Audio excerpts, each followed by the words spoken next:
it recording? See? I can actually get right here. Okay, we are playing on Not Endure Untitled, and we are on level 11 multiplayer. Kicking the ass. So what's up, guys? This is the Gunner Kid here with my first game. Well, my first video and my first commentary. So I'll tell you a little bit about myself, and then I will show you guys what I'm doing with the game. So about myself, all I really do on my free time is watch TV, homework, and games. The first two clips in the video were some of my first YouTube videos that I ever made. I put those clips in there because, as weird as it sounds, Call of Duty has always been an important part of my life. I wanted to make a review and talk about the new Call of Duty game, and I didn't want it just to seem like I'm doing this just to do it, but Call of Duty actually means something to me, so that's why I put those clips in there. And what you're watching in the background is a small clip from me playing the game live on stream at twitch.tv/FriscoKid, also in the description. For the review, I'm only going to be talking about the campaign and the multiplayer. I know there's Spec Ops. I don't even know if it's on PC or not yet. I haven't even looked to try it yet. I'm only going to be talking about those two things. Starting with the campaign, I can say confidently that this is easily the best campaign that Call of Duty has made since Black Ops 2. I can say that without any hesitation. There's not a single game that has come out since Black Ops 2, Call of Duty wise, that even competes with this campaign. It was really that good. You play as two characters in the campaign, Alex, who plays alongside Farah, and you play as Kyle, who plays alongside Captain Price, who returns. The last time we've seen him was in 2011 for Modern Warfare 3.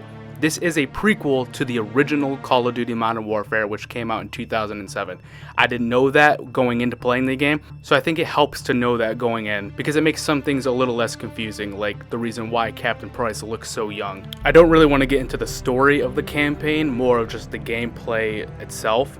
This game does a great job of making you feel like you're actually in the situation by making enemy characters look more civilian-like than in any other Call of Duty that they've ever made.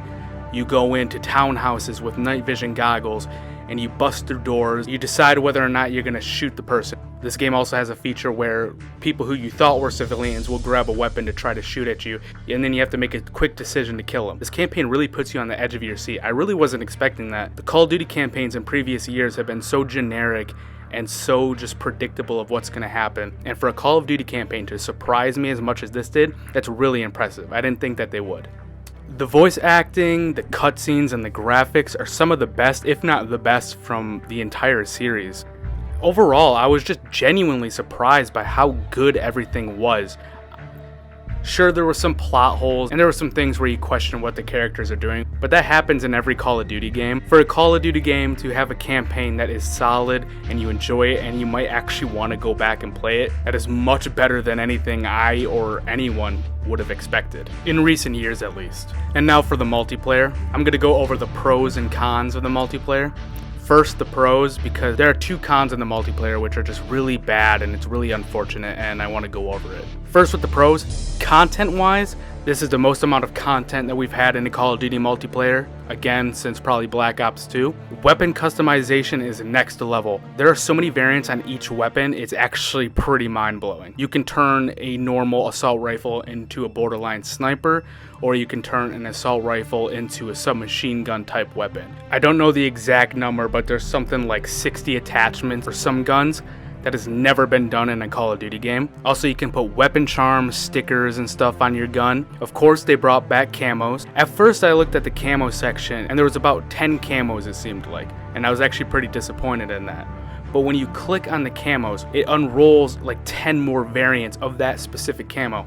So altogether, there's like 100 camos or something like that. That's really impressive. Again, graphically, this is the best looking Call of Duty game ever made. They also changed up the mechanics a bit so you can double sprint. It just overall has a more realistic movement, which I really enjoy. Everything from a content and mechanical perspective, this game on paper is absolutely perfect. But unfortunately, there are two cons that I mentioned that in some cases outweigh all of the pros of the game. The first is actually something that I praised just previously, and that is the movement. Although I really like the realistic movement, it is way too slow considering the map sizes, which I'll get to. I really believe that they need to up the player speed by just a little bit to compensate for what I'm about to talk about, which is the map design. It really sucks saying that the map design in this game is subpar, because you can tell that they actually put effort into the maps this time. They aren't generic 3-lane maps that we've had for the last like 6 years. There's different levels to each building. There's so many different places you can climb and access. It's something that reminds me of Modern Warfare 2, where you were continuing to discover different spots that you can shoot an enemy from. But with the movement being so slow and every map seeming to be bigger than the last, it really encourages people just to sit and camp and not move or play the objective. You have to look at it from the perspective of a very casual player. In their eyes, why would you run out in the open where there are so many different sight lines to be shot at, when you can just sit in a building and guarantee that you're going to survive longer than if you would to run out in the open? Also, if you do die, you have to spawn all the way in the back, and again, with the movement being so slow and the maps being so big, it takes an eternity to get back to the center point, and by the time you get there, you probably already would have been dead because someone is going to be up in a building shooting at you. I think a way to fix the problem with people camping, again, is upping player movement speed by a little bit, also making claymores harder to access by maybe capping them at a higher level, because claymores really give people who camp just an absolute advantage. Those are honestly only the real 2 complaints that I personally have. I know there might be something that somebody else may have, but for me, that's about it. Hopefully they can fix some of the issues that I mentioned by maybe making some great new maps for the DLC, and also maybe fixing some things mechanically that, like I suggested.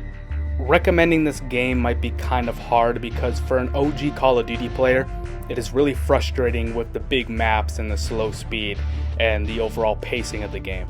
But for someone who maybe plays games like Counter-Strike and Rainbow Six Siege primarily, this game really wouldn't be that bad for you at all. You'd actually probably really enjoy it. Overall, if I had to rate this game, campaign-wise, I'd probably give it an 8 out of 10. It's really that solid. Multiplayer-wise, just because of those 2 issues, I'd probably give it a 6 out of 10. Overall, it's really up to you whether or not you want to buy the game or if you really enjoy or dislike the game.